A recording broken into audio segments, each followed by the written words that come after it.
this one here. We'll see if that corrects the problem. We're pulling plugs. Somebody give me a call back and text me and let me know if we got sound yet. Up front, do we have sound?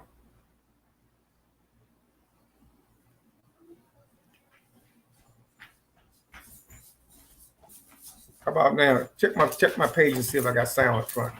Take them up front for me. Okay. And see if I got sound on both channels. I need sound on all channels. Come on. Lionel, go up there with him for me. Come on. Go there. I need to check all my counts. We're working out some technical difficulties before we get started this morning. I don't want to start because we had a long day today, and I won't.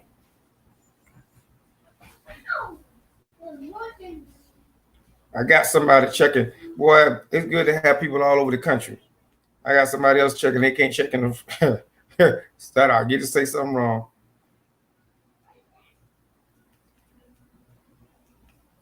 Well, I guess they can hear now. All right, let's get started. Oh, long day. I think we're good on no cover channels. Is we good on no cover channel as well? All right, go back to the basic rules. The number is on the ticker 563993079. That number will be available at 1 o'clock. From 1 o'clock until 3 or 4 o'clock. You can call in with your comments and questions. You can call in with a donation. You can call in with a chat at 1 o'clock. Between now and the next 8 hours, you're going to hear my voice on this app because I'm going to take everything I got today to try to get us involved in this mission. And I'm going to tell you why it's so personal to me and why I'm waiting for a text back. I'm going to tell you why it's so personal to me. Everything's good? I got it okay. Everything's good. I was Googling something a few minutes ago. And I want to get the right date before we get started because that's the starting point for this conversation. It's the starting point for my growth and development. It's the starting point for who I am today, who No Covers is today. 1977, January 23rd, first episode. I wanted to get the right date, 1977. That 1977. But yesterday was my birthday, 59. Maybe about 13, 14, 1977, 63. I was born. That's 73, 10, 73, 3, 4, 5, 6, 7, 3 more. 13 years old. 13 years old. Where was I at? Newsom Park Elementary School. It should have been at that time. Yeah. Newsom Park Elementary School, 13 years old. The movie Roots came out. And that was the most traumatizing event for me as an African American, as a Black young man living in the United States of America. Because it was so shocking because I had never heard about the story of our journey here. Here I am 13 years at age in school. My family didn't talk about it. My mother and father, who were Jehovah's Witnesses, they didn't talk about it. My children, my classmates who went to church, they didn't talk about it. I knew very few Muslims at the time. They probably were talking about it, but I couldn't hear them because wasn't too many people talking about it. They weren't talking about our journey here. They weren't teaching us about our journey here. So that movie at 13 years of age now that I replayed in my mind, it had a shocking effect on me. The most painful experience I had in that movie was when Kunta had to submit to the name Toby. The master beat him and beat him and beat him. And he said, "What's your name?" And he said, "Kunta." And everybody was pleading with him, "Just say Toby. He's going to take your life." And he kept saying Kunta. And the reason why he kept saying Kunta is because Daoud means beloved. It has a meaning to it. It's not Daryl. It's not David. It's Daoud. It means beloved. It's Kashif. It's Akil. They have names that mean something. They were given names that mean something. There's something in your name. And he wasn't giving up Kunta because the name traced all the way back to his ancestry, way back in Africa. And that's all he had left coming across that boat. People said, where'd no covers come from? No covers come from that storm, that sea. They crossing that middle passage. They come across, and the waves splashing on the side of the ship. Pash, pash, pash. They ain't got no covers. They cold. They freezing below. Slavery in the wintertime coming across, and then pash, pash, pash. No covers. No covers. So he wouldn't give up his name, Kunta. And that slave master beat him mercilessly. And this was on TV for us to watch in 1977. And here I go back to school the next day looking at my white classmates like, woo, they had to have, they say in the high schools, they had to have the police come in because folks was going back to school ready to take care of business. Because the effect that that movie had on a whole culture, it was a shockwave. There's elements in the movie that I would later learn that transpired to my life. When you hear in the movie, you see them at the bottom of the boat, and they all speak in different languages. One speaking Fuller, one speaking Mandinka, and they're trying to recognize each other by tribal language. But the one common language that they all had mostly was Arabic, because most of them was Muslim. There were a lot of Muslims that were taken from Africa and brought over here. There was a lot of Muslims that were trafficked on that trade and brought over here. Those were Muslims that were brought over here. So we're going to talk about that today, starting off with that movie Roots, because that had an effect on me. And it changed my whole outlook on who I was as an individual. There's something, you have to have something that changes. I was listening to, I very seldom catch it every once in a while because in my car, if I don't have, I like to always listen to Spotify, but I didn't have it in my car this morning. I was listening to Charlamagne the God interview with Chance the Rapper.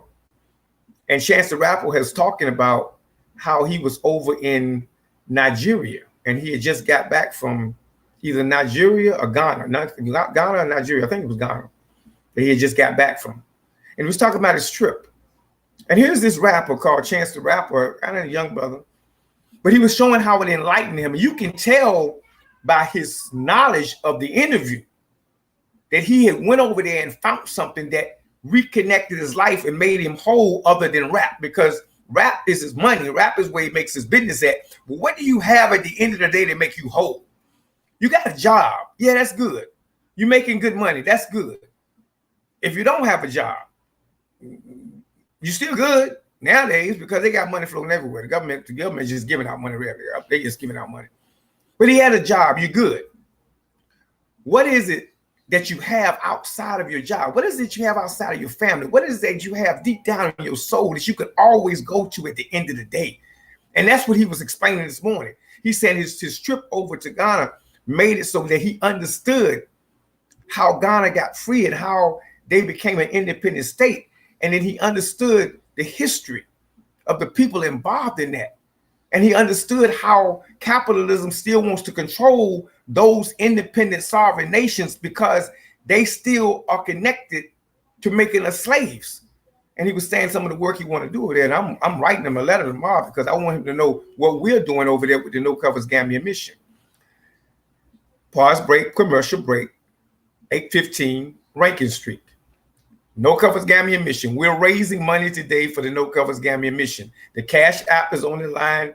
David Walker, Senator Cash App, Dawood El-Amin Cash App, No Covers Gambian mission, 815 Rankin Street. You come down right now. We got plates for you. If you come down with a donation, you get a plate. If you come down with no donation, you're still getting plates. We're giving away food today. We're making sure everybody eat. It's like we give rice and Gambia, we give away food here. I'm going to tell my son, hey, Kashif, because we online. Hey, Kashif.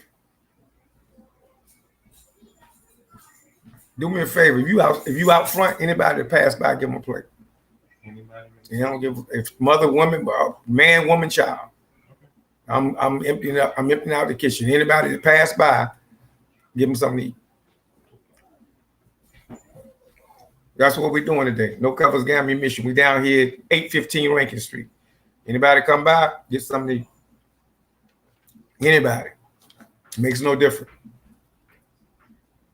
All right, so where were we at? We were back into why Gambia. Gambia is because, personal for me, I picked Gambia because of slavery. I picked Gambia because of roots. Went back to the history of roots. I put Gambia because in the story of roots, that is Kunta Kinte's birthday. Now, we can debate whether Alex Haley made this up or not. That's debatable. I'm not going there. Some people say, I'm going there. I'm going to tell you the facts. There's no covers. Some people say Alex Haley got the story from hanging out with Malcolm, and he got the story from this book here and this book there and several books that were out at the time. And there have been several lawsuits on the story of roots because he's had to pay some of them off because there were several books out similar to the story of the transatlantic slave trade. Now, you got it. However,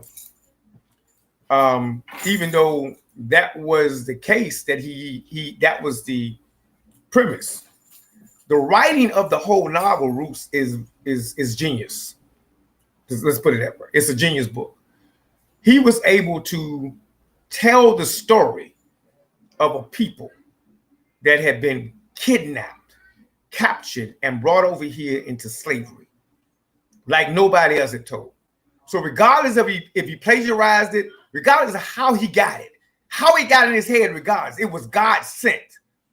He was able to tell the story of a people, us, Black people, and tell a story and bring it in real life time that we could see it for ourselves.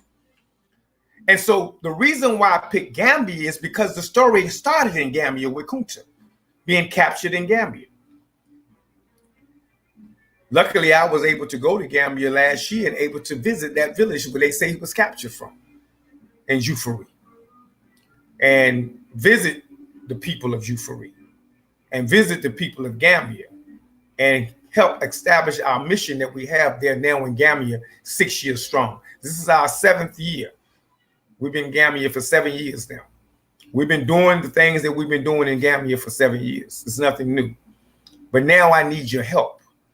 I need you to help me cash out. I need you to help me with this mission so that we can do more in Gambia. 815 Rankin Street. That's where we at today. Come on down. And I'm texting some of y'all and calling some of y'all. In the meantime, my sister Aquanetta, I haven't heard from her today. I'm gonna see if I can get online. Hey, Aquanetta, if you out there, come on get your plate. Sister Maria, come get y'all a plate today. I see you watching. Come get a plate. 815 Rankin Street. Y'all come down and get. We got Sam did the cooking, so you know the food good. If you bring a donation, you get a plate. If you bring no donation, you still get a plate. Don't make no difference. Come down and eat with us today. Y'all come down and shop with us today. 815 Rankin Street, David Walker Economic Health and Culture Center. Somebody told me, they say you can't talk 8 hours. I'm gonna tell you a lie, I can. I'm just getting warmed up. I'm just getting started because I got so much to talk about. But and if I get tired, I go to this right here. See, I put my sign up. We'll work for food. 1-563-99-3079. About 10 minutes, in about 30 minutes, the call line will be open. Gambia. Let me tell you the history. There's a book that you got to read. Brother Abdul turned me on. I'm going to share a lot of books with y'all today, all day long. I'm going to see if y'all can see them. It's called African Caliphate. This book here helped me understand what I didn't know. And I thank Brother Abdul for giving me this book, turning me on to this book. I brought it. He didn't give it to me. I brought it. But it's about Sheikh Dan Thudio. So anyone that knows the history, well, let me tell the history because I'm talking to people as if you know. You might don't know. Most of you have heard the name Mansa Musa, I hope. Most of you have heard the name Timbuktu, Mali. During the Islamic rise, places like Mali and Timbuktu were empires. The story of roots start with the capture of Kunta Kinte. But the story of us as a civilization goes way beyond the capture of us as slaves. That's where we're missing the boat. Why Africa?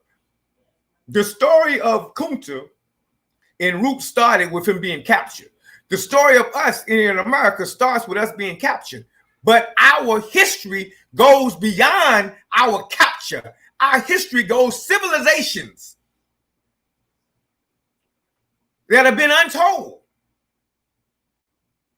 Knowledge that's out there that you don't know how to research.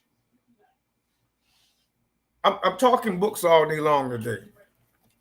One of my classic books, The Introduction to African Civilization. I can hold it this way so you can see it. Introduction to African Civilization.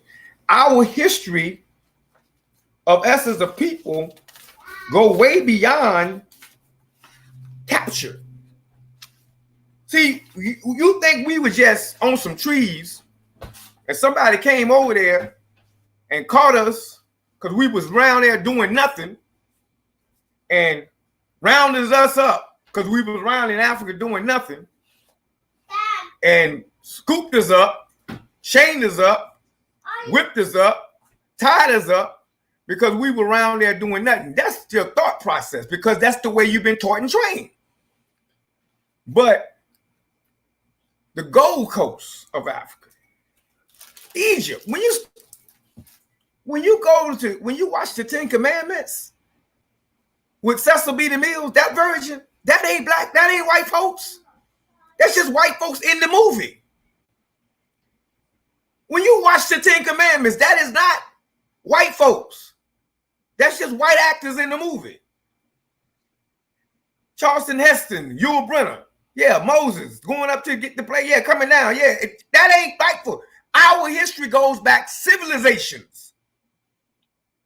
Our history just doesn't start with us being captured. Our history goes back. So when you get into that history, then you begin to understand your greatness. You don't know your greatness because you just think you was captured.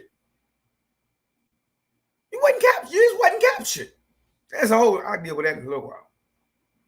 But your history goes back way beyond that. It goes back into civilization, eons in time. We have taught that we have no birth record because time begins with us.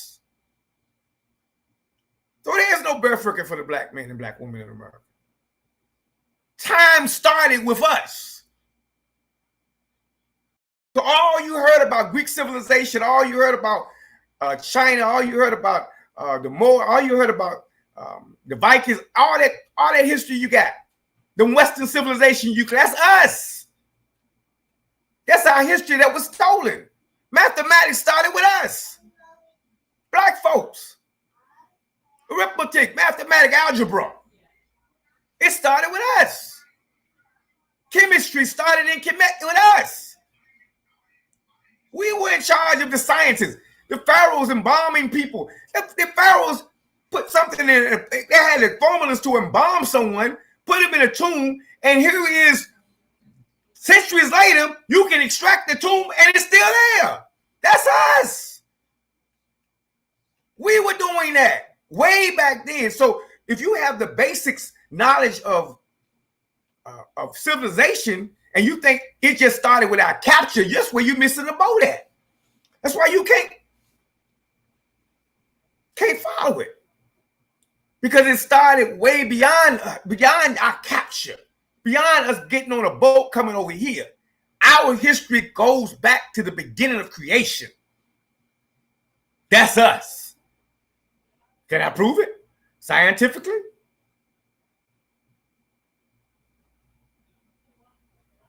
It's mathematically impossible for white to make black. It's mathematically impossible for white to make black. But it is mathematically impossible and has been done that black made white. That's my proof. That's us.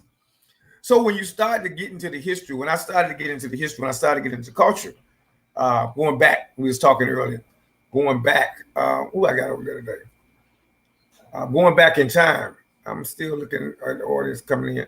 Oh, going back in time. When I'm looking at the history and the culture, break again, commercial break, info break. We're raising money today for the No Covers Gambian mission, 563993079. In about episode starting about 1 o'clock, we're taking callers at that line.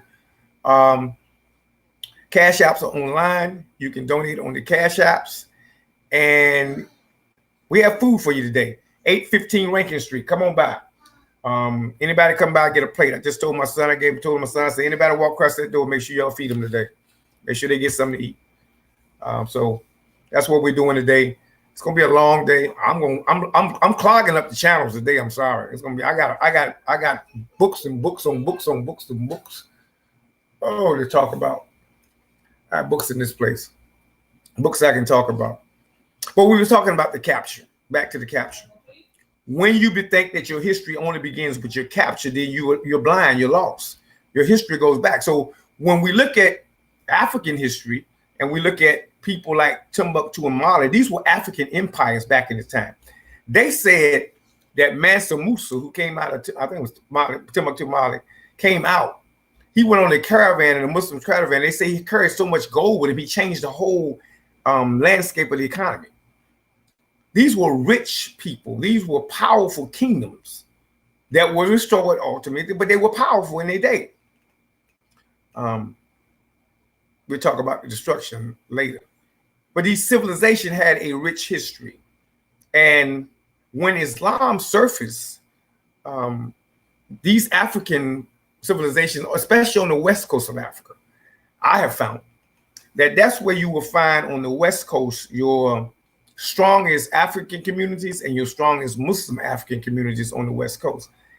And a lot of those where the slave trade came out, because that is where many of these slaves came from. And many of the slaves came over here with a sense of history and culture of their own. They knew who they were. They had a sense of self-worth. They had a sense of who their family were. They had values. They had tradition. They knew God. I think I asked a question, what happened to blackness? I'm going to say again, they knew God. Sometimes today, I wonder if we know God at all. I mean, we have churches everywhere, and I'm wondering, do we actually know God? Do we believe in God? Do we actually know? I'm gonna talk about a lot of that today. I'm gonna try to stay neutral when it comes to religion. But I do a lot of talking. Another infomercial real quick. If you haven't got a copy of my book, No Covers Volume 1, No Covers Volume 2, and No Covers Volume 3. I'm going to be reading some of those from that today because I want you to really feel what I'm saying. I want to read some of the days for these chapters to talk about what we're doing. But back to the mission, back to the mission, back to where we at. I see somebody else just tuned in. So house rules, 563993079. We coming up in about 27 minutes. The line will be open for calls, donations. We're raising money today for the No Covers Gambian mission. David Walker Center here at 815 Rankin Street. You can come by, drop your donation off. We got a meal for you. Come by and pick up a meal. And we're giving away meals to anybody who walk by today. We want to make sure we get this food out of here. Come by and shop with us today. Got a long day ahead of me. I'm going to talk a long time today. So I'm going to tie these mics up, tie the airways up as long as I can. No Covers Gambian mission. Why Gambia is because of our culture and our connection to Gambia. That is where our birth started as a people. That's where our capture started. And that's why we picked capture, because I want to take us back to the capture place to take us back to the civilization. That's the point. to get you back to where you were captured, because that's where you think your starting point is at. So we pick Gambia as your starting point. But we having Gambia because I want to take you back to the civilizations that you had. Before you got to the starting point of Gambia, I want you to go all the way back to the civilization that you brought into existence, including the Babylonian Empire. That's you too. You can't say you first and don't take the Assyrian Empire. That's you too. Yeah. You can't say you first and don't take it all of it. The Medes and the Persian. That's you too. Yeah. All the folks around there. Y'all know I like to go into the Old Testament and those old scriptures and those old wars. Samson, the Philistines, that's you too. That's why I like to go into those scriptures, because that's you too. You can't say you were first and then I got company again. You can't say you were first and then not claim all of it. You have to be able to claim all that you are and be a part of all that you are. You can't. What mama say? Mama say you can't have your cake and eat it too. Let's start right there with biblical association. Yeah. When we look at the books, and we look at it, and I'm looking, we're going all the way back. When you look at you look into the books, and you start reading them, and look at the wars between the Philistines and you had the Israelites and the people of God. If you're going to make the claim that you were first, then you must take all of that as your history. You can't make the claim that you first, which I made thoroughly, just showed you mathematically we were first. Talking about civilization. If you're going to make that claim, you got to take all of that friction, that fighting, that infighting, those wars, those tribes, and recognize that's us. See, we've been fighting for a long time. We just didn't start fighting amongst us when we got out of slavery. It's something a part of our nature as a people. We just like to fight with each other.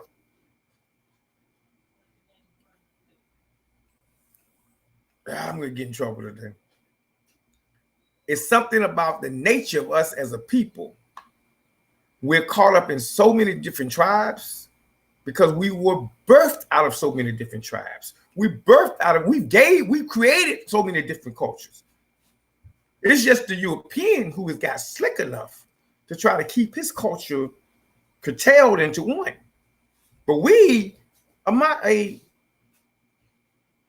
one dimensional people. There are so many dimensions to us that we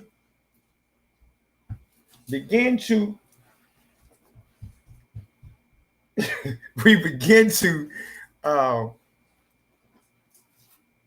not understand who we truly are. There are so many dimensions to us as a people that we don't understand the strength and power that we have because we're used to infighting with each other. Okay. We're used to that. We're used to we good out there? Okay. I'm gonna make sure anybody eat. Okay. You see what they did down to me on the end, right? Mm-hmm. Huh? I see. What is you thinking, boss man? I thought the same when I was pulling up. Huh? I thought the same when I was pulling up. So it's all good. I'm gonna make it happen one way or the other. So we have to be able to take that with us as a people. We can't claim first and not understand that history. It goes with us as being first. So now when I'm looking at it this way, I try to understand why was there so much infighting so I can apply it to make it applicable to today so I can understand why we still fight today. That's what I try to do. I was throwing my jewelry off. I'm sorry. That's what I try to do. I try to make it applicable to today because you had the Philistines, you had the Amorites, you had Persia, you had all these different nations warring with each other continuously biblically. It seems they were always warring with God's children, which seems weird to me because it seems like God's children was warring back too. You know, it's like the books tries to make the Israelites like they wasn't warned too. Everybody was warned to try to get God's favor, was warned to be first, but everybody had their own way, their own view. And that's what happens in any kind of society. Everybody has different ways and views. So I try to look at those situations and apply them today to now. Because we're in I asked what the question was I asked today. I'm going back to the roots in a minute. What happened to black? What happened to black is we get it for a minute, and then all of a sudden this enclave comes with us, and we go right back to business as usual with each other. I don't care where in the church, we split. First Baptist, Second Baptist, Episcopal, AME, AMEZ, AMZZZ. We split. I go over here to the Muslim community. We got Muslim, their nation. We got 5%ers, 2%ers, Moors, Moorish Zion Temple. Even in the Moors, they split 3, 4, 5 different ways. Then you got the Israelites, the Hebrew Israelites. Which Israelites? They split 5. They split it. Then you got the conscious revolutionary brother. They split. You got the Panthers. They got a party, this party, 3, 4, 5 parties of Panthers. They can't get along. What's wrong with us? It goes all the way back to the beginning. We haven't fixed the problem from the beginning. I'm gonna repeat the list to you again. We go down the list. I don't care what group we are, we split it. It doesn't make a difference. We Muslim, we split it. The only time I've never seen us split it as a people, if we're in a organization that is dictatorial, that say if you try to split this one, you're getting kicked out. That's the only time we're not split it.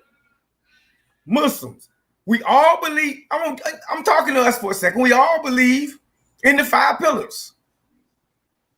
We all make the same prayer. If we pray in Arabic, we make the same prayer every morning. It Fajr, same identical words. We sing all over the world. But we got this group, that group, that group, that group, that group, that group, that group. And if I don't like your thought process, I don't like you. But we believe the same God. But if I ain't coming I'm not coming on your line of thought. You don't like me, and I don't like you. If you don't see it as the way I see it, we done. But we praying the same prayer every morning. If we're praying in the evening, afternoon, we're doing the same thing. We're supposed to be doing it 5 times a day. The same words, the same identical thought, the same identical pattern all over the world. But if I don't see it the way you see it, you know, speaking there, I can't deal with him. Man. I had to cuss a brother out the other day, and I love him, but he wanted me to see it his way. I go to the mosque at the nation when I want to. I go to the mosque 17th Street when I want to. I go to the mosque at Cal Street when I want to. There is no house or mosque I don't feel like I cannot step into when I want to. But you're not going to tell me when to go and where to go and how to go and who. You're not going to tell me that. Only person who's going to tell me that is Allah. And he told me the earth is spacious. I can go anywhere I want to go. He's the only one who can tell me where I can go and where I can't go. And you can stop me at the door and tell me I can't get in. But that guilt going to be on you. Not me. Same thing in the church. You sit in the church, you following the pastor. He say one thing wrong. You at the house tomorrow evening with 4 other members. Y'all gonna start another church because you're mad at him. Instead of going and asking what did he say and explain me why you said it that way. You done left his church, went right around the corner, started another church with 10 people.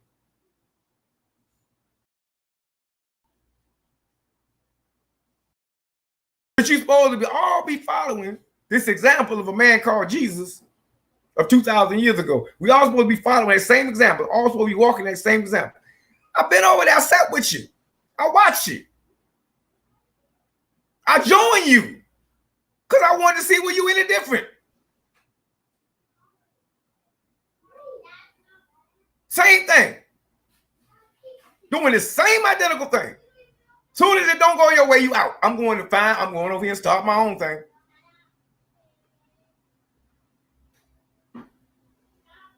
And my new brothers, the new brothers on the scene, y'all popped up like out the blue. And y'all don't, where's the central group at? I'm talking about my Hebrew Israelites. About everywhere I go, it's a different, we ain't with that group, but are y'all Israelites? Yeah, but this group, we ain't with them because they do it this way and we do it that way. And there's only one way. It's his way. And it ain't perfect. So when I look at us today doing the same thing that they were doing yesterday, fighting amongst each other over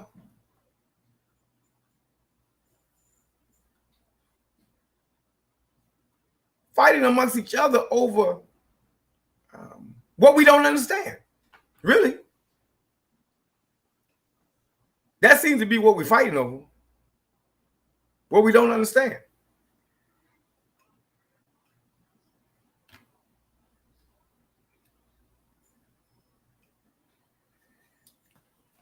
Make sure I gotta connect.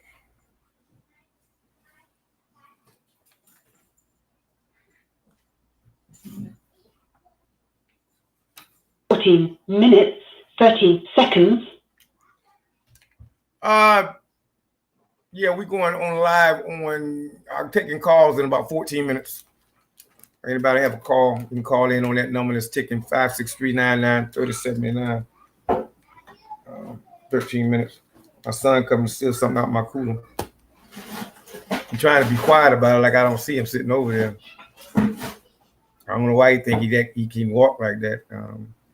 Just come take my stuff out my cooler. And ask me nothing, but that's how we do. Y'all saw that post I posted today? If you want to know, y'all saw that post? If you want to know me, don't ask my parents. I'm the one they raised. That's the one they raised. You better ask my children. They know the one who was made. Your children will make you or break you. And a lot of times, I see y'all asses getting 13 minutes until showtime. I'm going to say that again. Your children will make you or break you. I'm scattered all over the place today. I'm going to come back to put a place mark right there because he came in here and made me think of something. Put a place mark right there where I was talking about us being divided just like the people of the Bible. Your children will make you and break you. And a lot of times I see y'all getting broke. And I mean broke down. I remember having so much fear is it fear? Hell yeah, it was fear. I had so much fear that all my pops had to do was look in my direction. And whatever I was doing wrong, I was straightening up and going back what I was doing, what was right. 12 minutes. Now, you all may say that was fear because it was fear and we shouldn't put fear in our children. I'd be damned if I ain't gonna put a fear in my child's rear end and put fear in my child. I'll be seeing some of y'all just broke because your children will make or break you. I love the concept of loving. I love the concept of I don't know how to lay my hands on them. I really don't want to be abusive. But every once in a while, I see y'all. Y'all do parents out there. Here's what y'all do. Here's what y'all do. Y'all say y'all don't want to discipline nobody or discipline nobody else's children because it's a new wave now. It's a new thing. 11 minutes until showtime. Don't put your hands on the child. Y'all say that. But let that child get in the grocery store and cut up on you. Boy, y'all switch gears real quick. Let that child switch up on you and cuss you out in public. Oh, y'all switch gears real quick. So when is it good and when is it not good? I ain't figured it out yet. That was just a place mark. I had to put that in there. Now let's go back to what we was talking about. We were talking about the division that goes on from today and how the division has always been a part of our history and culture. All through history, we've been divided for some reason. My premise is, how do we get past that? How do we find a common denominator? How do we find a common 10 minutes until showtime. A common factor that we can all, I need to cut that down a little bit. A common factor that we can all agree upon so that we can get out of that rut. See, the problem that, I'm going back, the problem that those folks had back in the day, they had a disagreement with God. They had a disagreement on who God was, who God represented, and who represented God. They were fighting over because some of them were worshiping idols. They were fighting over that. They were infighting over different practices that the nations as a whole would practice. They were fighting over that. They were fighting over so many different things. And because they were all, hold on 1 second, I'm trying to do some technical stuff at the same time. Okay, there we go. They were fighting over, fighting in so many different areas and arenas. I figured out what's going on. And so they were fighting because they didn't have a common agreement on who God was. We fight for the same reason. We fight because we don't have a common. Let's go back. I'm gonna prove my point. The Philistines, the Amorites, the Perizzites, the Hittites, the Israelites, all of them were fighting to be God's chosen. And each of them had a different version of who God was. The only reason why you accept the Israelites version is that's the one that's been passed down to you. That's the one that outmaneuvered the rest of them. The Hittites had a version. 8 minutes. All of them had versions.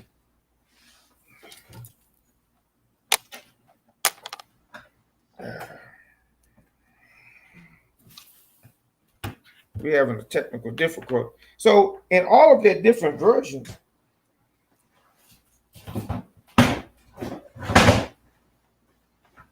they all had a different version. I'm trying to get ready for this these calls. For some reason, when I need it, it don't want to work.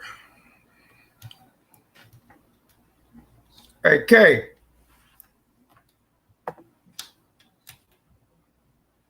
There we go. All right, we back in business. Okay, so the reason why they were 7 minutes fighting until showtime over each other was because of their disagreement on who God was. So go back and look at it. Now, study. Walk me for a second. I'm saying something that I've studied.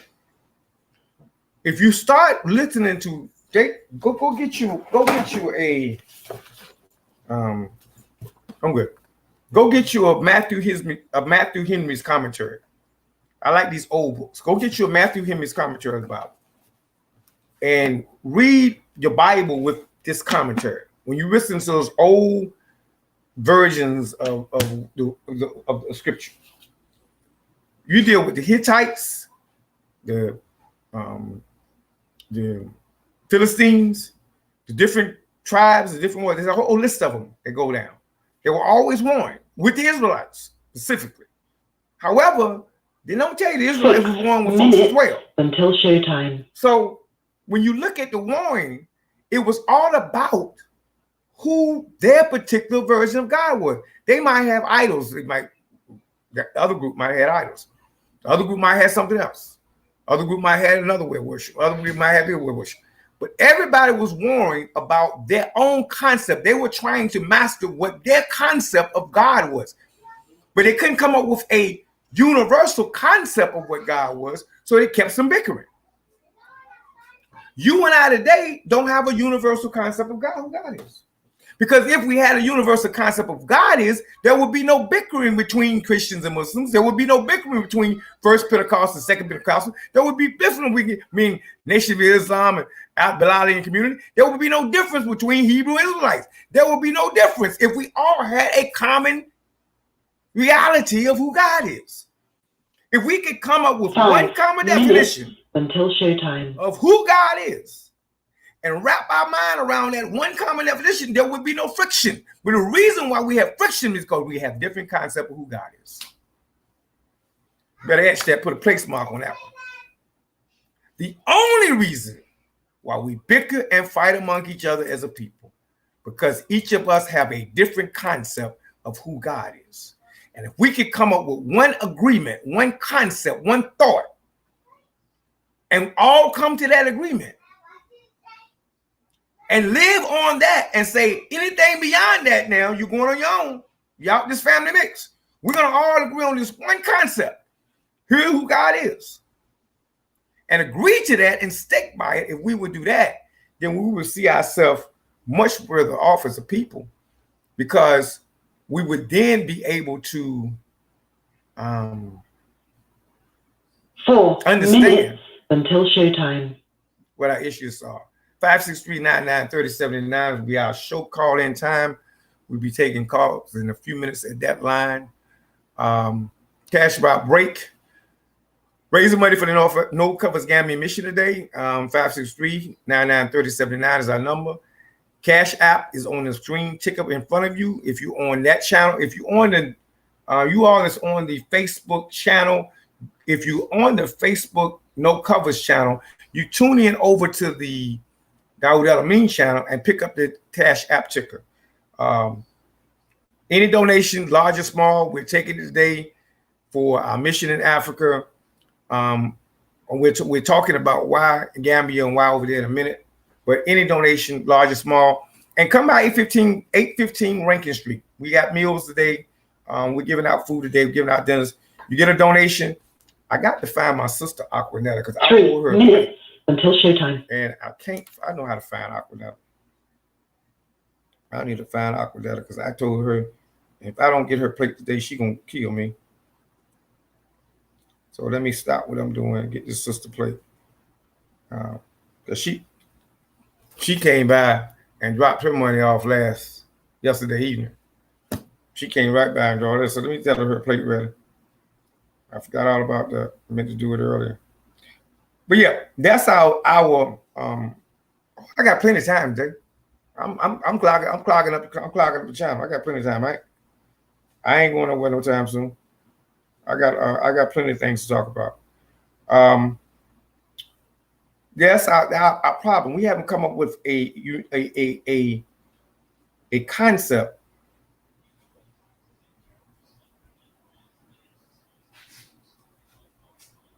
2 minutes until showtime. Who God is.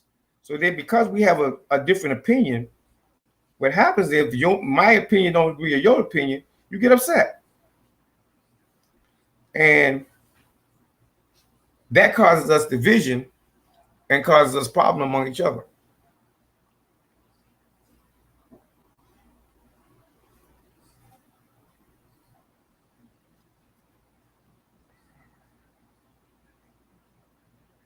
No Covers Gambian mission 563-99-3079. In about 2 minutes, we're taking calls at that number.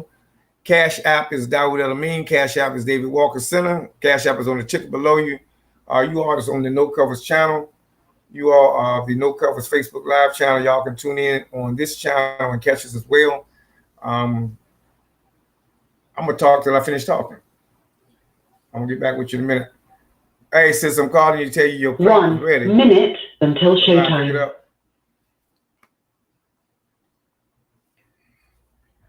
What say, Vance? I see a couple people out checking in on this line over here. How you doing today, brother? So yeah, I'm going back. That is what our main issue is. We can't come up with a concept. So I like to use the term, and I was taught, God is love. And I was taught by the minister that the is an equal sign. And what's on this side is equivalent to what's on that side. So when you have the terminology, God is love, is equal. So God equals love and love equals God. Now, if we can get into that concept, then we begin to... Your show will go live in 5 seconds. 4. Lines are now open. 2, 1. Lines are now open at 563-993079. Radio. We're on Block Talk Radio. We'll be on Block Talk Radio for the next 3 hours. Tuning in. For our Block Talk audience that just tuned in, you can catch us on Block Talk Radio. I use Block Talk Radio because Block Talk Radio goes all over the world. Facebook goes also, but I like Block Talk Radio because a lot of people ride in their car listen to Block Talk Radio, and I've had much success with Block Talk Radio as well. I thank the Block Talk Radio team that I have that's been working with me for years. You can catch No Covers Gambian Mission. You can catch the No Covers channel on Block Talk Radio, because on Block Talk Radio, I have shows on Block Talk Radio go all the way back to 2012 or 2007. We've been doing this for a while. So yeah, you can catch our shows all the way back on the channel. You can catch some of my old shows. I love to go back on my own shows and listen to them. There's some classic shows on Blog Talk Radio from No Cover. So check us out. The channel is called Blog Talk Radio. I'm doing an advertisement there because it is a monetary streaming system as well. So Blog Talk Radio is where we at right now, and we will be on Blog Talk Radio for the next 2 hours. The number is 563-993079. If you want to call in, you want to talk to the guests, you have questions you want to ask me today, I'll be here for those next 2 hours, answering your calls, taking your calls, taking the callers from guests. If you want to make a pledge to the No Covers Gambian Mission, call 563-993079. Call us at that number, make a pledge, make a donation. If you want to bring your donation by, we're at 815 Rankin Street. 815 Rankin Street. You can come to 815 Rankin Street here in Wilmington, North Carolina. You can make a donation there. Or you can cash app us at Daoud Elami and David Walker. Now, why would we need donations? Hashtag and put the mark us one as a people. And I said God is love. We're going backwards, back to Gambian Mission again. Why? Because we're on Blog Talk Radio. I need to take this 2 hours, really talk about the Gambian Mission. When I went to Gambia and I saw the conditions of my brothers and sisters in Gambia, I saw the need to do more than what we were doing. I don't know if you all remember the commercials of Save the Children years ago. You used to see the commercials on the ad, and they would say for X amount of money per day, you can feed a child per day. That touched me back then, but I always saw it being Europeans doing that. I see most of these organizations that I see that are internationally connected are European Christian-based organizations. And so I asked myself while I was in Gambia, where is the Black organization? Or where's the Black Muslim organization? Or where's the Muslim organization? I did 3 categories. I say it again. I did it on purpose. Where's the Black organization? Where's the Black Muslim organization? And where is the Muslim organization that are dedicated to having a missions in Gambia, a missions in Africa? Africans, 52 nations. Nations, not cities, not boroughs, nations. Each of them independent sovereign countries. Where is our Black organization that's focused on helping the needs of folks in Africa? There are many people investing in Africa right now. China is hitting them hard. I saw a lot of the investments over there they were doing because they understand the natural resources that the country offers. Why haven't we, as African Americans here in this country, as Black people in this country, and as Muslims here in this country, why haven't we taken up the goal to create an organization and a formula to go back home and help those who are less fortunate than us? Sometimes I think it's because we're angry, because we see them as the brothers and sisters that sold us in slavery. And that's a false narrative. That's a very false narrative. I hear that comment sometimes. Now that you've come over here and Master done let you free and you participate in society, why should I go back over there with them? That's you. Those are your brothers and sisters that need your help and need your aid.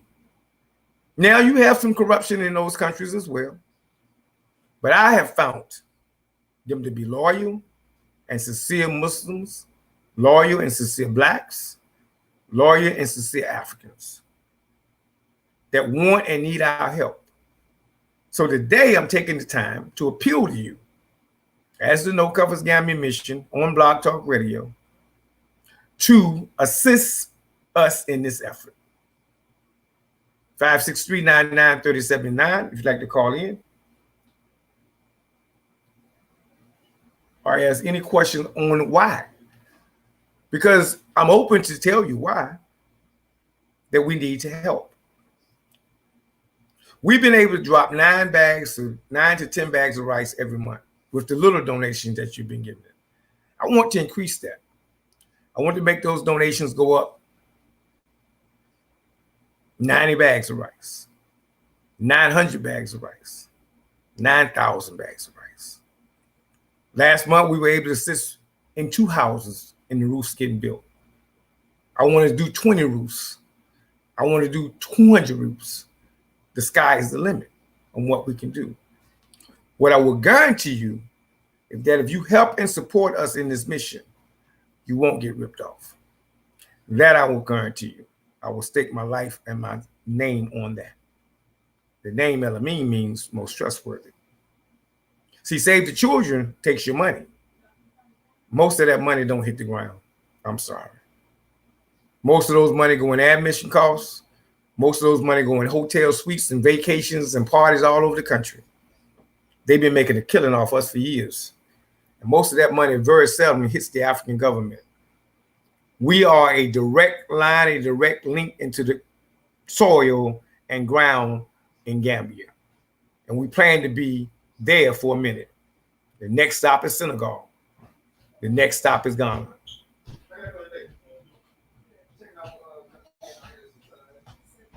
The next stop is Belize.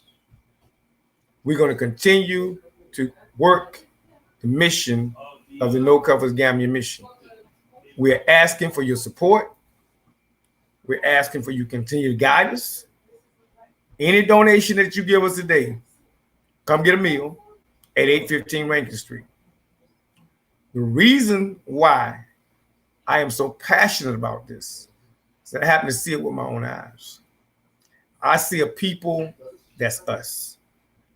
And once you connect, it's like, you ever had a car that has a slow start because the battery is weak? You ever had that? You ever had a car with a slow start? The battery, sometimes you sluggish start and don't start off right. The battery is weak. Well, the battery is weak that way because the battery is not fully charged. I am under the premise that we are weak as a people because our batteries are not charged, because we're not connected to the source. We're connected to this source. But I guarantee you, if you travel with me on this mission and you connect your source back to your homeland, and put your roots back in the soil and put your body back in the soil, I guarantee you, you're going to have a recharge in your life. And what you've done thus far with their charge, you're going to take it to a whole nother level. When you recharge yourself with that charge.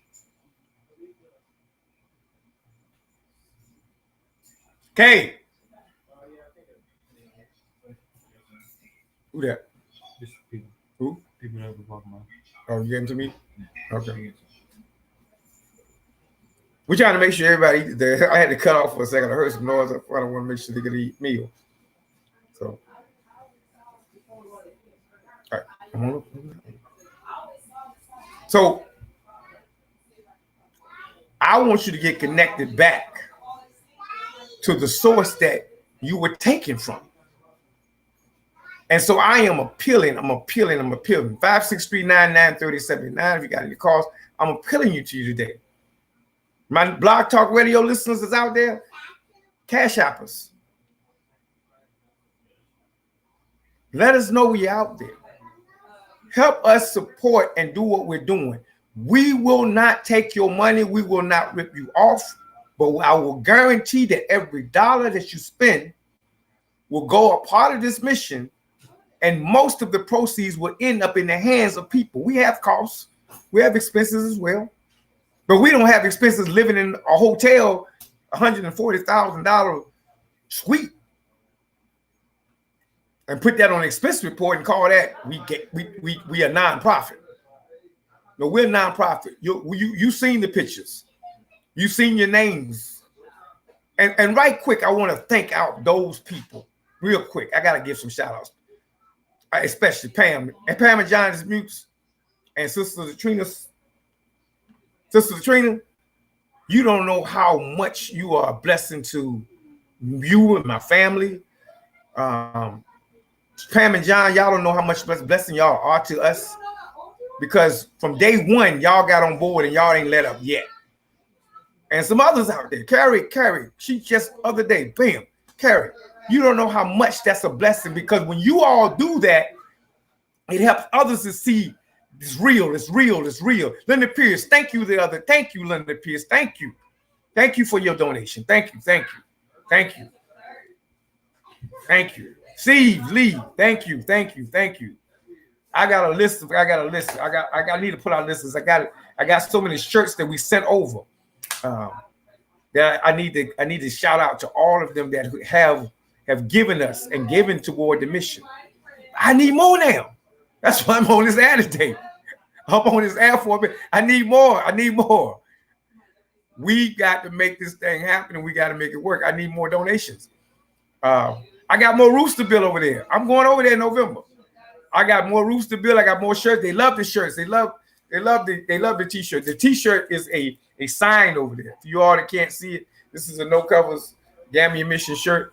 For you all the Blog Talk Radio, of course you can't see, you listen to the radio. But just think about those hands joining. You seen the logo. I think I got one in the track right now. If you're on Blog Talk Radio, check the channel out. I think I put the shirt in the track for you all today. Yeah. So yeah, you that's listening. And I know we're going to channels all over the country right now because we're on Blog Talk Radio. And one of my main, I'm hoping they're online. I have some listeners in Australia that listen to me on Blog Talk Radio and listen to me regularly. I'm hoping you all are tuning in.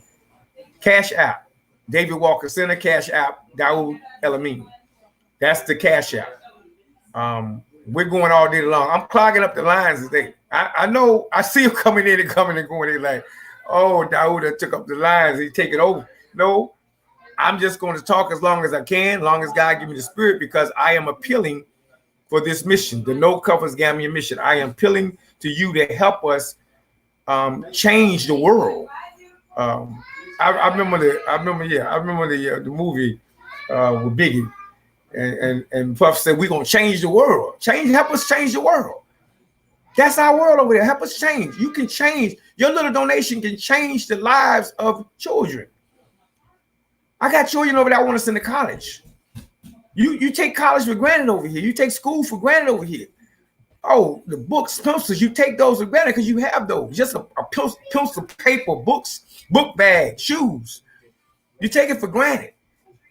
They don't take what you, they will respect and love every dime you give them because they do not take it for granted. They understand that we're doing what we're doing. I am constantly in contact with folks on the ground over there on a daily basis, if not almost a daily basis. Now they don't go out and get a text from somebody. And now that the base is growing over there, we get more and more information on what's really going on. It is the rainy season right now. That's why I need your help this month, especially because it is the rainy season right now in Gambia and Banjul. I've showed videos online of the rain that's coming. There, when they're in the rainy season, it's rain. Hard to function, muds, hard to travel. But we're gonna make sure that rice get around this month. Look. Ahaji, we coming. Thank you. Ahaji, we coming. Aja, we coming. Nayama, we are there, we coming. So don't think we slacked up on y'all. Just had to regroup for a second. Had to take care of some other things. Had to take care of some family business. But we're there. We're coming. I want to thank Eminence Healing. Eminence Healing Energy. I want to thank you. She sent me a box for my birthday, but she also donated to the mission. So it's beautiful when you see family that come out and support you. I want to thank you for the donation. Thank you also for the gift, the box. And thank you for being you. Thank you for being a beautiful person in my life. I got so many stories to tell y'all today. But that's why Gambia. Gambia is important to me because I was able to take that trip over there and see what we can do. There's so much work that we can do over there. There's so many children that need a good, decent education. That, I mean, if you can't afford to go to school, you can't go to school. Not everyone can have the privilege of getting an education that they can just get a free education. You got to pay to go to school. If your parents are poor and you can't pay for them to go to school, then you end up going to the village school where volunteer instructors come by and do the best they can, maybe 2 or 3 days a week. But most of the children can't afford the uniforms to go to the other schools. We want to make sure those children go to school too, because those are geniuses too. We want to make sure those children have an opportunity to survive, an opportunity to grow, an opportunity to prosper in this wide open world. I was always told, the prophet said, the hand is like this, that's giving, is better than the hand that's like this, that's receiving. I want to be the hand that's like this, giving. I want to be better than the one that's receiving, because Allah is giving me much. So I have to take what he's giving me and turn it back and drop it. And I'm asking you to join me in doing the same thing. Take what he's giving you. You live on the richest country on the face of the earth. I don't care how much is in debt. It's in debt to just make more money. It's the paper making money machine. It just make more money, put more money, circulate more money. I never understood the circulation system anyway. I'm really need to understand the capitalist system, because how you in $1 trillion of debt and you make the paper. You make the money, but you in debt. How that work? All right, that's another story. Anyway, the hand is like this. I want to be like the hand is like this. The one that's giving, not the hand that's receiving all the time. I want to be giving. And that's what we're doing here. We're trying to continue to give, because we know it's going to come back triple fold for us. Because now we're going to be part of a wider community. Wouldn't it be good if we can able to take 13, 14 busloads of children?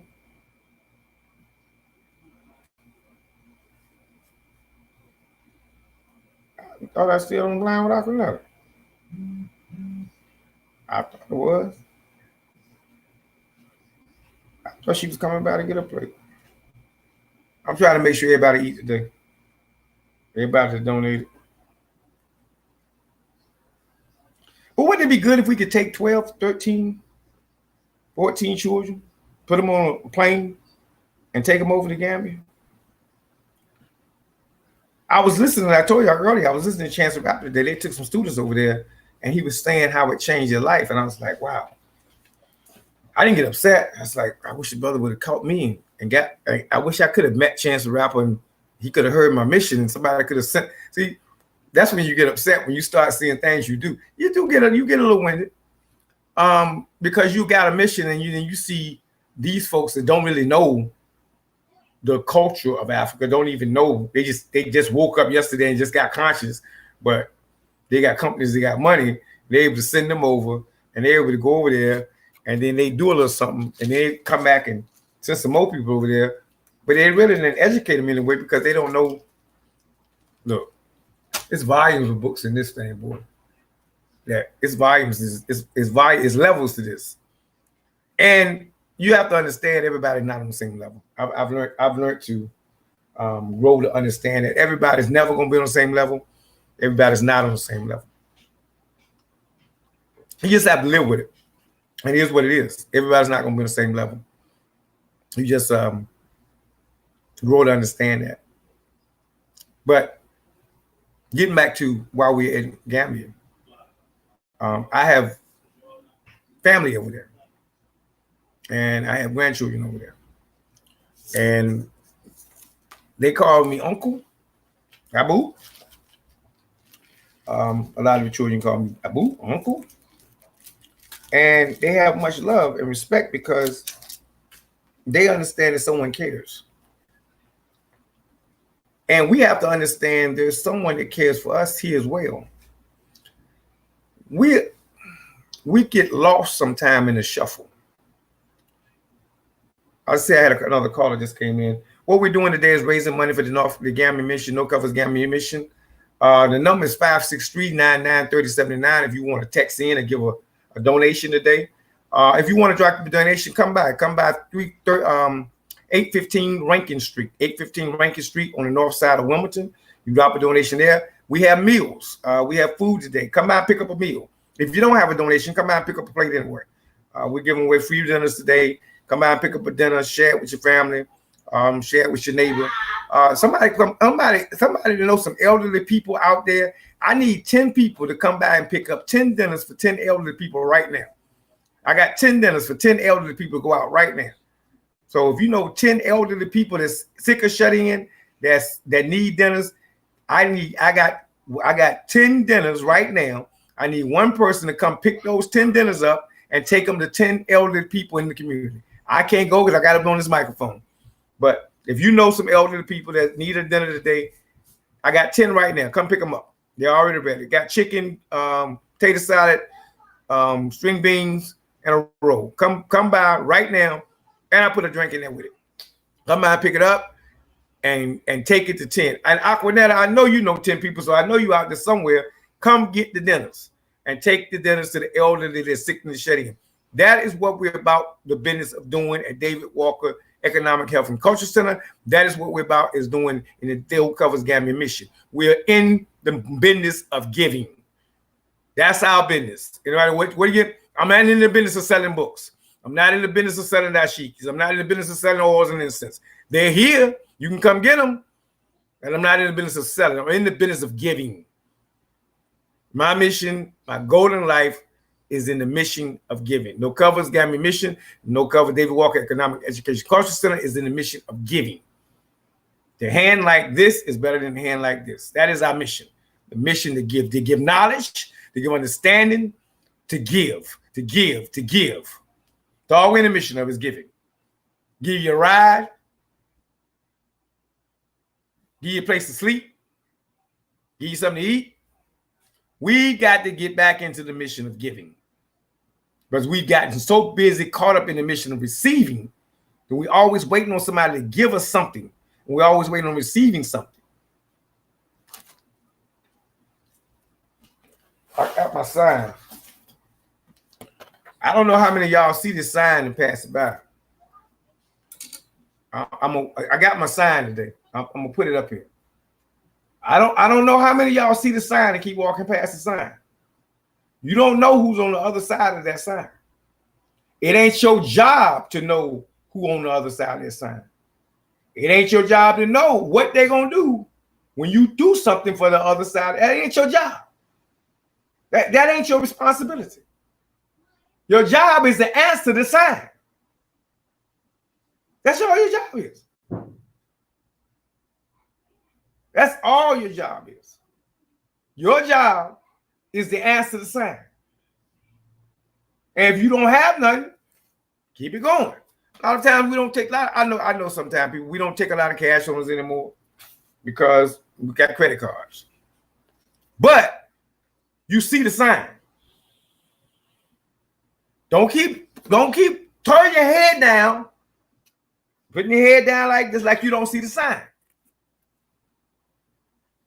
I caught myself guilty of that. I don't do it no more.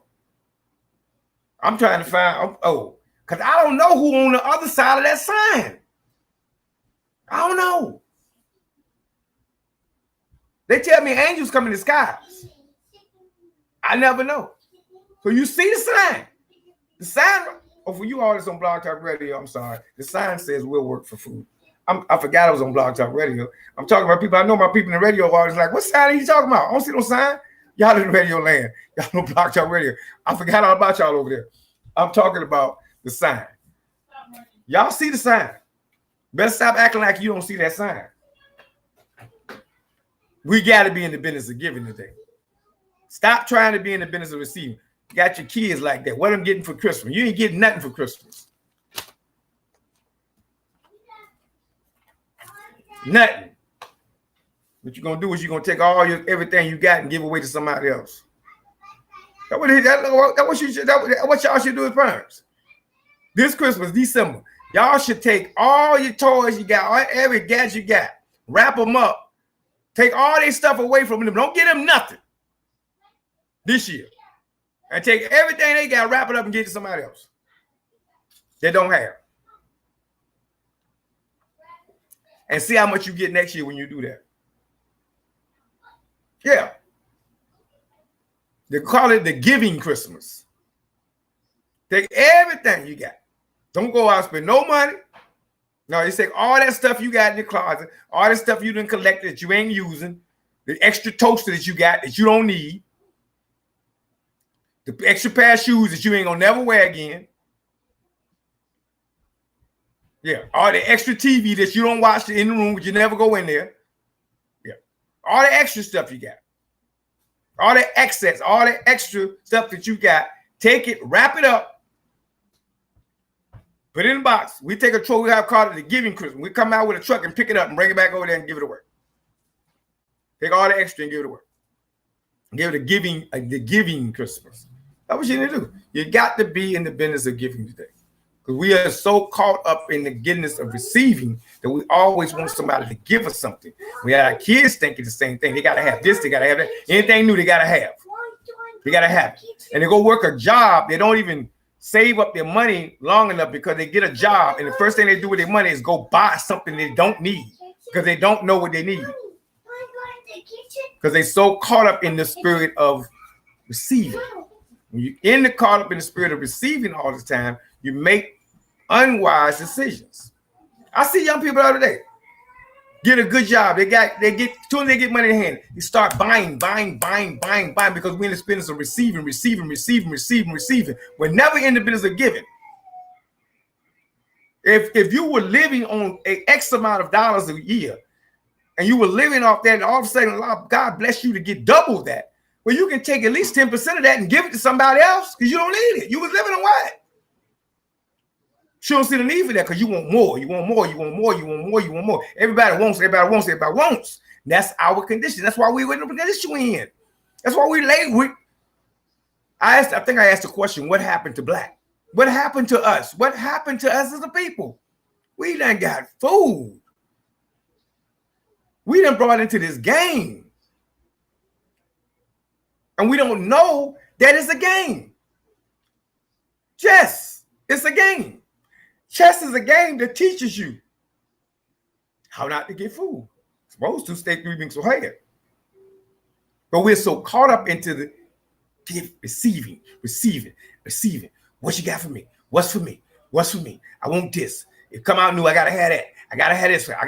It just came out. I gotta have this. If it's the same thing they advertise, I gotta have it. We gotta have it for. You don't have enough? No, gotta have more, gotta have more, gotta have more. But you're not in the mood of giving. I'm trying to get you in the mood of giving. And I need you in the mood of giving today because we got a mission in Gambia. And I need help. I can't do it with 5 or 6 people. I need 500 people. I need 5,000 people to hit that button. You see the number. Cash App, Cash App, David Walker. No covers Gambian mission 35563. Call me in with a pledge. 563993079. Call in. Let me know.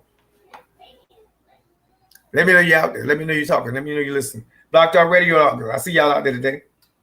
Y'all is on Blog Talk Radio.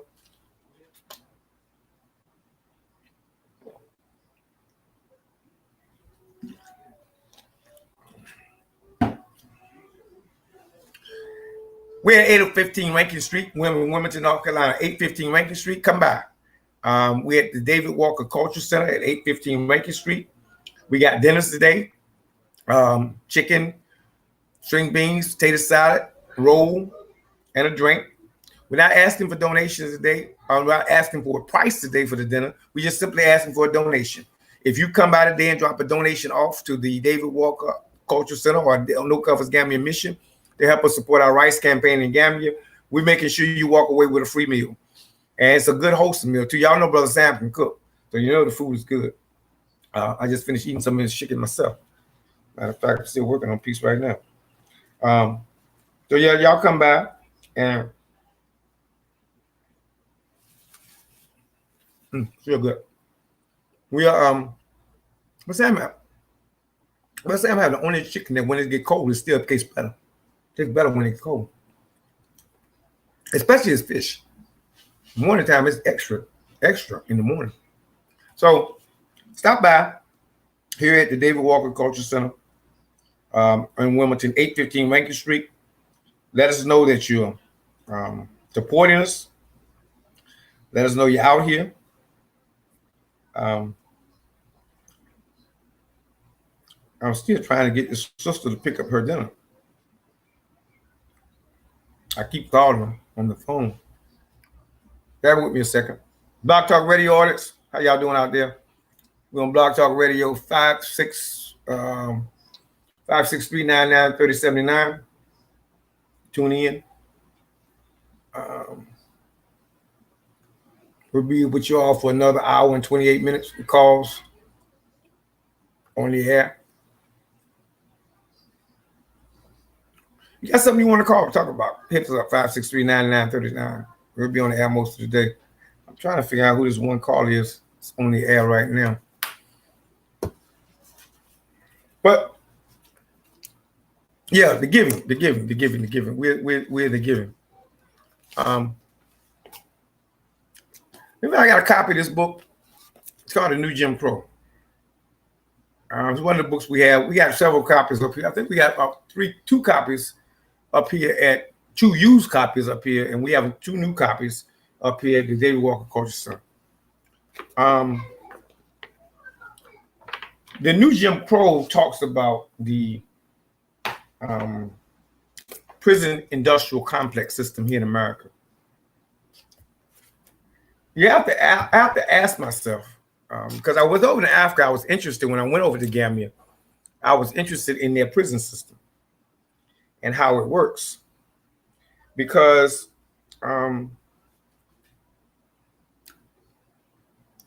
prison in prison over there, to me, it seemed like it was a embarrassment. And it used to be. Y'all remember back in the day when, I don't know if y'all remember, I remember, and I just know from my family history, we had a next door neighbor growing up, and our next door neighbor was Wayne. That was our next door neighbor. And Wayne was one of those, he was older than my brother. And Wayne used to get in trouble, and his dad used to have to go bail him out, or either sometime he had to do some time in jail and come out. In the neighborhood, Wayne was always like an enigma. Wayne was considered during that time period somebody you didn't want to be around. The way my neighborhood, I don't know, that was back in the day. Wayne wasn't considered a hero. Wayne wasn't considered popular. Wayne didn't have a lot of friends. Wayne was someone that was called trouble.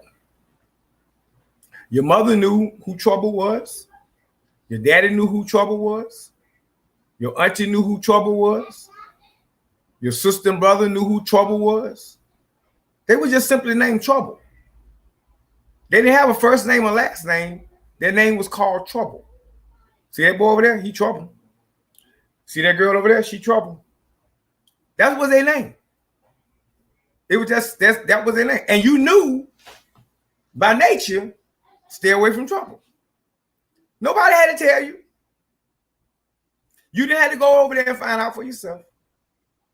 It was something about trouble that just, no, I'm not going over there near trouble. And mom will tell you, mom will say, stay away from that trouble, boy. But nowadays it's reverse. Nowadays, all the girls want to date trouble. And all the boys want to hang with trouble. It has come a total reverse cycle when I asked the question, what happened to black? Back in the day, we didn't want to be near trouble. We didn't want to be friends with trouble. We were scared of trouble. Today, everybody want to wear what trouble wearing. Everybody want to date how trouble dating. Everybody want to ride like trouble riding. Everybody want to be with trouble. Trouble is the most popular guy on the block. The doctor can walk right past you. He's just a doctor. The lawyer can walk right past you. He's just a lawyer. The electrician can come turn your lights on in the house. He's just an electrician. The mechanic can come fix your car when it's broke down and get you back on the road. He's just a mechanic. The nurse can come patch you up, stitch you all day long, bring the baby out the womb. She's just a nurse. But trouble can't do nothing but give you trouble. But you love trouble. Love yourself some trouble. That's today's generation. What happened to black? Because we lost who we are, because we never who we were. We came out of slavery not knowing who we were. And so we became opposite of who our nature was and became someone else. That's my connection back to Gambia. Back over Gambia now. Let's go back. See, again, I'm telling you, you want to recognize yourself as the date of capture. And that's the only history you know about Africa. The only history you know is it was captured. Ask you anything about Africa. I don't know. What you know about the Ivory Coast? What you know about Gold Coast? What you know about? I know it was captured. Where? Oh, it was captured. Well, the dungeons. They captured the bars of the Gambia. That's what else you know about Africa? That's it. That's it. You know nothing else. So because that's your starting point, everything else comes over here. And ever since you've been here, he's been trying to wipe the European has whitewashed your brain or reconditioned your brain that you don't know anything before capture. So he's washed that all. He did it slick too. He did it in erasure system, like extraction. And this is how he did it. When you got here, anyone that had any knowledge of the past, he put that one away. That's where the beating of Toby was so important in rules. I'll go back to what I talked about earlier. He took that, he did everything possible to keep that one away from you. He let that one toil in the field. No, toil him, work him, beat him. Don't let him go teach the other ones anything about their past history. Because if I can eliminate that, and that's why they took the children and took them on, nursery rhyme. They put them on nursery plantation. They would take the child from the mother, take the child from the father, send them to another plantation, or send them to another part of the plantation and have them raised by someone who had no connection to that past of your glory and your great history. So it was extracted from you who you really were. This is a 300, 400 year process. Extraction. So once I extract from you who you really are, I can put in you who I want you to be. So you look over here and say, I ain't no jungle bunny. Because I'm giving you pictures, I'm giving you ideas, I'm giving you thoughts on who you think they are. So you don't want to be that. You want to be other than that. You want to be, oh, why my sister had a nose job?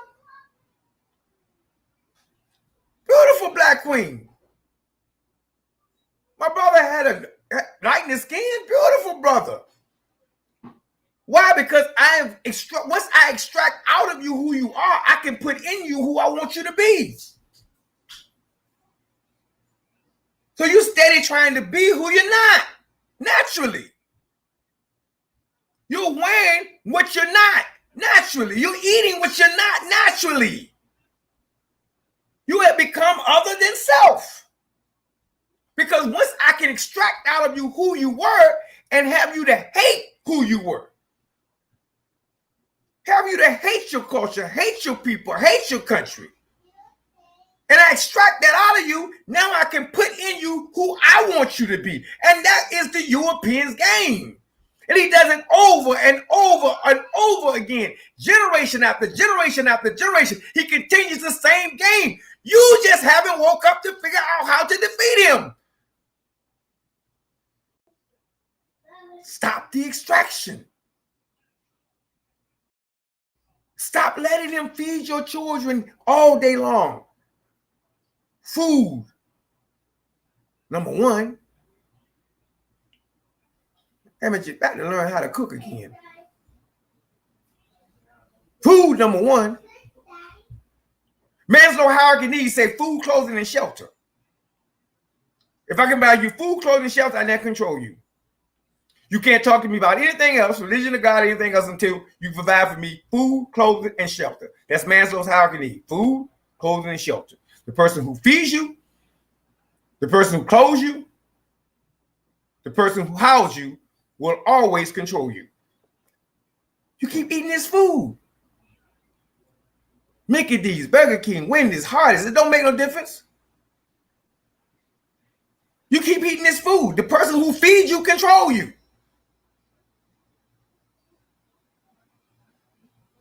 Nothing, that is not who you are. As a natural,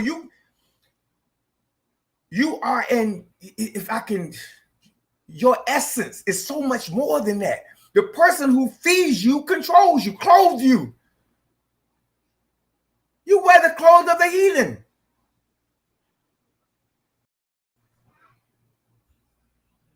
You let your daughters out the house, your sisters out your house. Now the mama's out the house looking any kind of way. With anything on. Unclothed. Expressing all and letting it all hang out. The men now, you wear women clothes now? The person who controls, feeds you, Maslow's hierarchy needs. He who clothes you, he who feeds you, he who shelters you, they'll control you. You're not teaching your children how to grow, generation from generation to generation. We're not teaching them how to control and buy the land up under their feet. We continue to be housed by him. He who feeds you, clothes you, and shelters you will continue to control you because he's extracted everything out of you, bringing you into the system. So here we are coming out of slavery. Extracted completely. Because in that process, over 200, 300 years, he's completely wiped out all your African knowledge. Everything about Mansa Musa, everything about Timbuktu, everything about Egypt, everything about Mamada. He's extracted, and then what he did is he extracted it and he made it his. He extracted it from you and then programmed you to believe, remember them Tarzan movies? He's extracting. He's extracted to you. I can now put in you Oh, and give you images of yourself running around the woods like heathens. And then I'm pumping into your head for another 20 years because I've extracted out of you who you were. Now I'm going to put in you who you're not. And have you believe that's you. To the point that now when I say Gambia, I say, I ain't. That ain't me. What do you mean that ain't you? What are you talking about? Them ain't my people. What you mean them not your people? What you talking about? Because you've been extracted.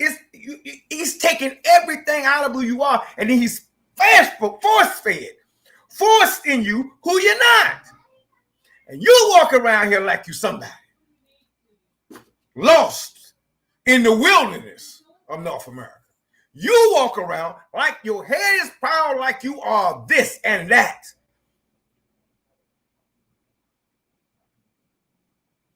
And now the biggest trick is he's letting those in the door that he know he can control to continue to put things in you that you don't need. And continue to chase a dream that'll never be a nightmare. A dream that always is a nightmare. He got you continue to chase a dream of this multicultural, pluralistic society. Because he got you now. How'd I do it? I'm going to let a few in. Y'all know good and well he ain't got enough room for all of us. If all of us get in, some of his got to go.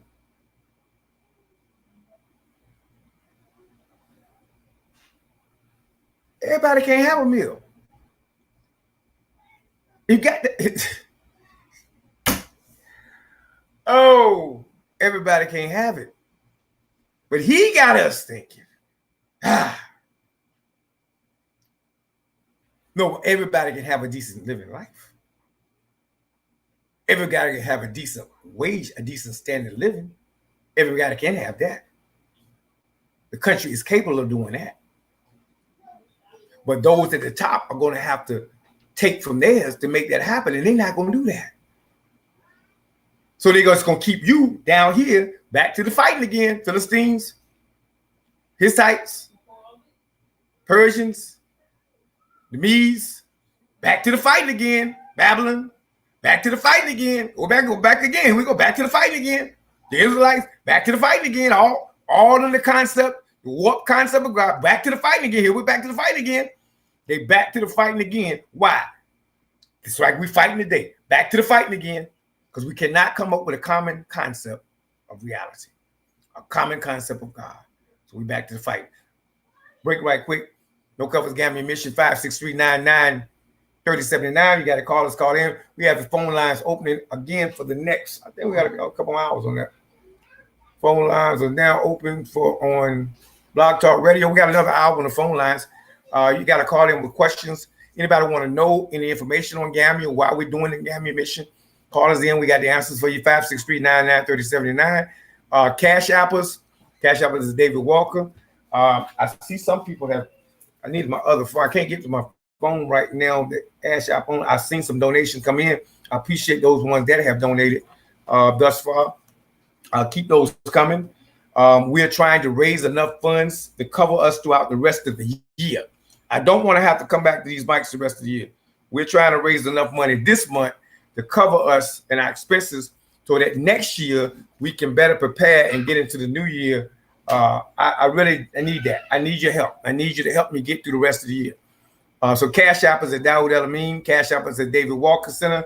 If you hit us later on during the day, I don't care where you at. If you're in the mall, hit us up. If you at the gym, hit us up. If you're at the restaurant and you get to pay a bill, pay that bill and then hit us up.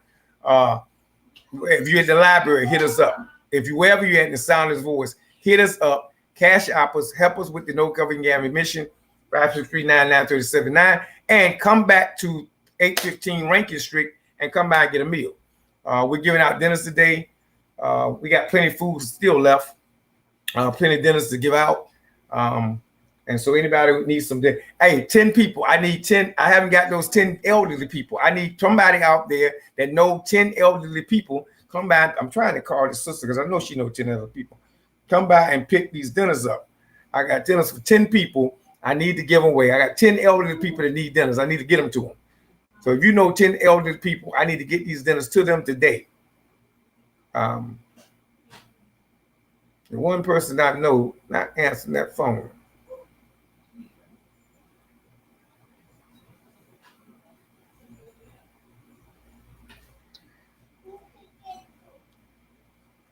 Hey, Vincent, if you out there, man, call me up. I know you know somebody. Hey, Link, I call Frankie Roberts. I know he needs some food over there.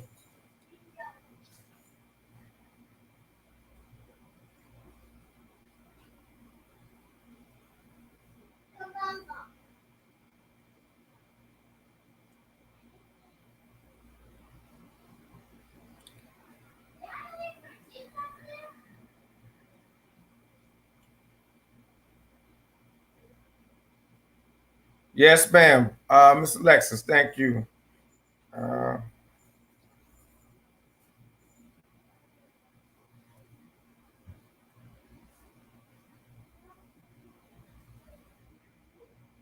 Yeah, I haven't stopped talking. I'm not done yet. I'm trying to get some of this food out here though. I know what to call my brother. Can't call him on the phone. Donald McCoy.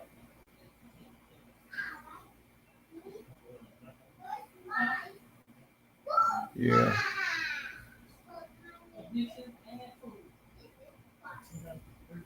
Call the mayor. We calling the mayor. We calling the mayor.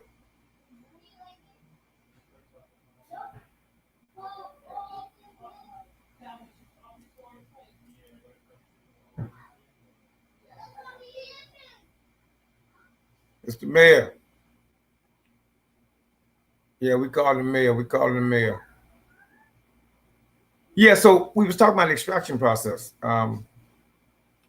He's extracted. He's extracted. You've been reprogrammed, and he reprogrammed you to believe what he wants you to believe, and that's other than who you are. And as long as you continue to believe that, and you fall into that victim of that, we never gonna grow, because some of us, and you all that know who you are, stop getting frustrated with the ones that don't know. You can lead a horse to the well, but you can't make them drink the water. You gotta understand, it's been a thorough process. So you all that woke up and got conscious, understand somebody had it. Well, I didn't thank God for Miss Brinkley. Let me go to her for a second. I can't get the mayor. Trying to get the mayor.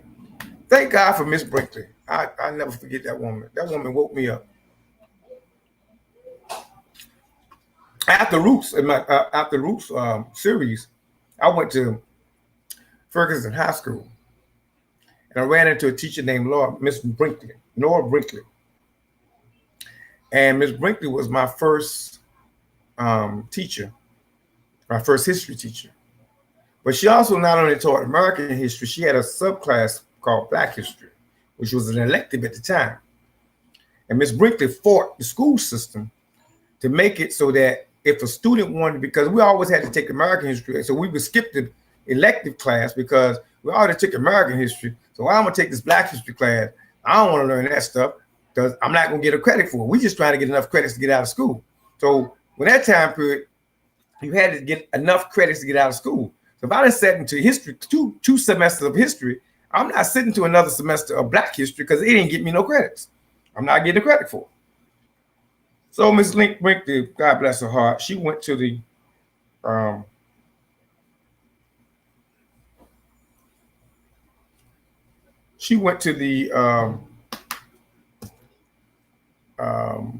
school board and fought the school board system, 563993079. She fought the school board system to have Black history put in as a way that they could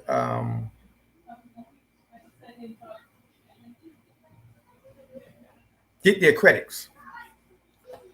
So she fought the school board system in Newport News, Virginia, and she fought the system and said, hey, look, if they take Black history, they should be awarded history because they're teaching their history. And fortunately, the school board agreed. And so I was able to come be one of the first students to take 2 semesters, two grade levels of Black history and got credit equivalent to taking American history. So I would take American history 2 semesters, Black history 2 semesters, American history 2 semesters, Black history 2 semesters, get all my history equivalent. So all of them was counted to my total 4 years, four semesters that I needed to graduate with and have my history credits. Her doing that, I was able to sit in her classroom, and what she did, I became a sponge. And she saw I wanted to know, so she fed me everything from Frantz Fanon, Stokely Carmichael, Marcus Garvey, Frederick Douglass, W. Du Bois, Harriet Tubman, Booker T. Washington, Soldier and the Truth, Madam C.J. Walker, all the greats. Anybody here wrote anything, she read. Langston Hughes, I fell in love with him. Richard Wright, I fell in love with him. James Baldwin, I fell in love with him. Maya Angelou, I fell in love with her. She gave us all, gave me books. I had LPs, used to be LPs, vinyl recordings of Martin Luther King, Malcolm X, Battle of the Bullet in vinyl. I had Martin Luther King, the drum major instinct in vinyl. Yeah, we play them in vinyl. We go check. She let us check the radio out, check the record. She ordered it for the school. We would check them out, take them home, and play them. Most of the people in school didn't know these records were in the library system because most of the time we've been in the library playing. I'm in the library just sucking it up. Books that she would order. She was a Black history scholarship. She would order books and force the library to bring books in of those writers, those scholars, those educators of Black history of the day. So me just being a sponge, I'm coming out. I'm just sucking it in. I have to understand when I'm talking to my average brother and sister, they don't have that background. So it took me a while to understand that you see it one way, they see it another way because of the background that you have, the knowledge you have. You can see moves different than the next player. You're not a novice chess player anymore. You're a grandmaster. You can't get mad at the novice chess player. You playing chess with the next player. He's not giving you a good game. You need to just go to the grandmaster class, play the grandmasters. Can't get mad. Because most of our people don't know because what's been extracted out of them. I'm going back to the extraction process again. The extraction process was not a one-night thing. It was something that took eons of time, pulling, extract. And they're still extracting today. The moment you send your child to school with the knowledge of who they are, someone is going to try to extract that out of them and put in them something different than what you told them. The moment you say no, somebody going to tell them yes. The moment you tell them no to this, somebody going to say yes, they can. The moment you say no, son, you shouldn't be wearing that, somebody over here going to say, what's wrong with that? The moment say no, you should not be walking like that, somebody going to say, ain't nothing wrong with that. Y'all know where I'm going. The moment you try to tell your daughter, no, you should be over here, not over there. Somebody gonna say, nothing wrong with that. Somebody's always trying to extract out of you what's naturally you.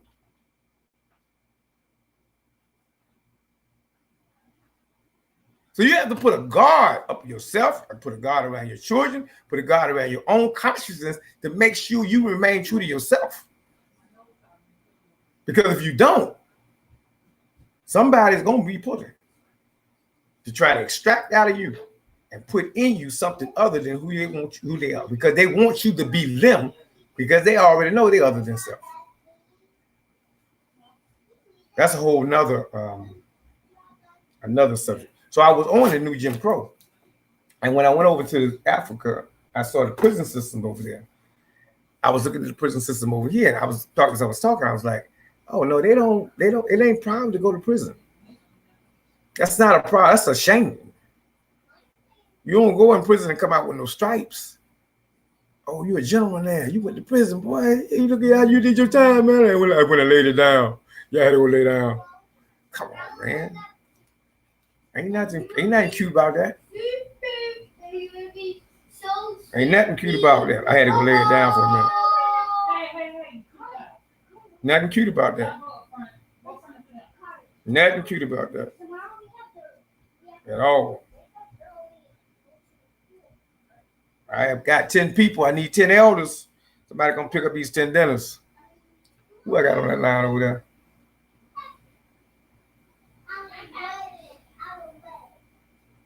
I got 10 people I got to call.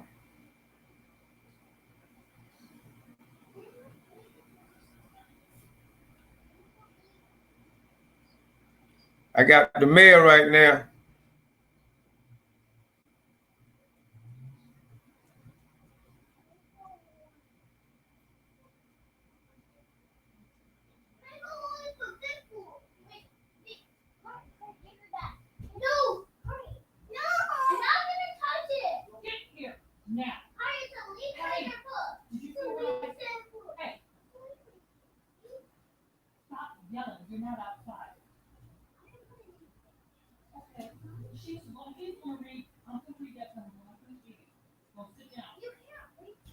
I just got my man. He just texted me back. So I told you I'm gonna give rid of them 10 dinners.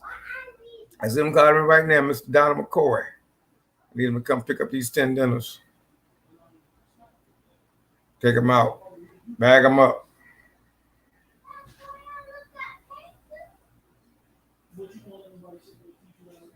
We got them at the building right now.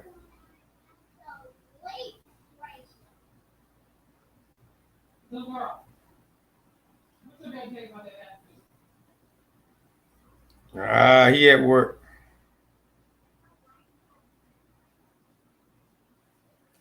Got a call up with another. Mr. McCoy at work.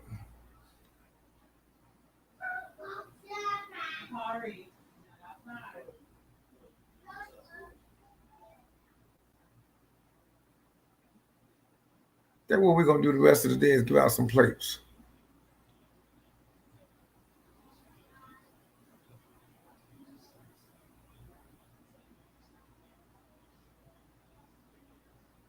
That's what we're gonna do. We still online. I'm trying to call around.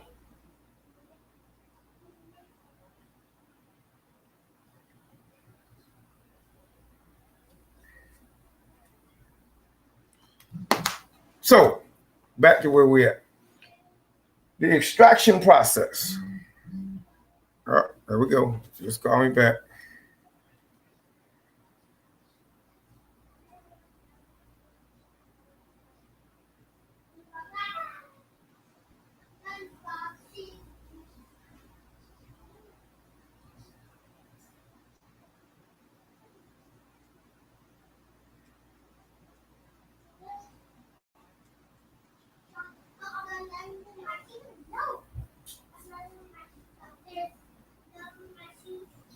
That's my brother Don. Says you got troopers like Donald's out there, man.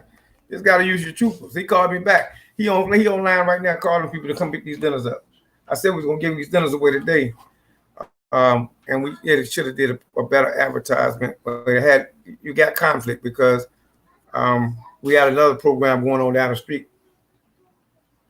Black people don't coordinate. We the world's worst at coordinating things. Because we could have did this a whole lot smoother and had a lot more success in what we're trying to do. But it is what it is. And had I known that they were doing that there, I probably wouldn't have done what I decided to do today.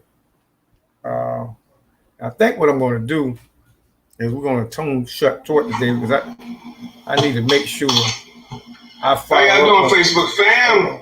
What I said I was going to do is make sure that these dinners go out. And I need to get in contact with some people. So what I think we're going to do is I think we're going to wrap up. And I'm going out the rest of the afternoon to pass out dinners to some people that I know. Drive me some dinners out. Take some people at work and make sure I take care of the elderly and take care of those that I need to, but I need to get to my other phone to do that. So in order to do that, I need to shut this one down. You're on Facebook Live. We're coming off Facebook Live on Facebook. I'm gonna finish on that one. I'm gonna stay here with you on Facebook on the regular channel. And I'm gonna try to get in contact with my brother to make sure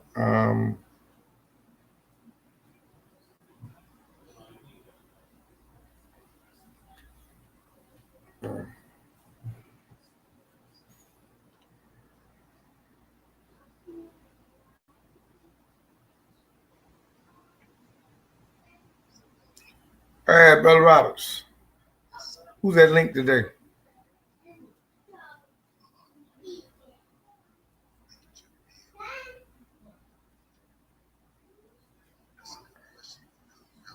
You know anybody that can pick some dinners up for the crew out there?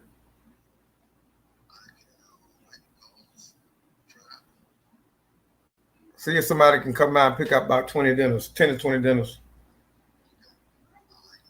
Let me know. I'll have them ready when they get here. All right.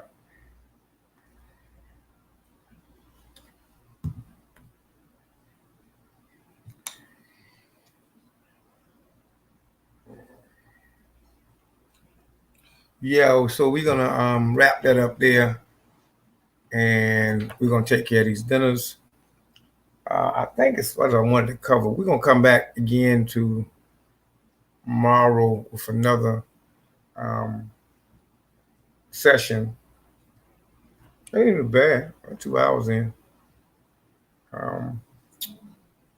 and go from there. I need to get this food out of here and in the hands of some people. I can talk forever, but I don't want to waste food. And we have another event going on. So in order to facilitate that, let me end that and stop streaming now. And I'll be back with you in a minute.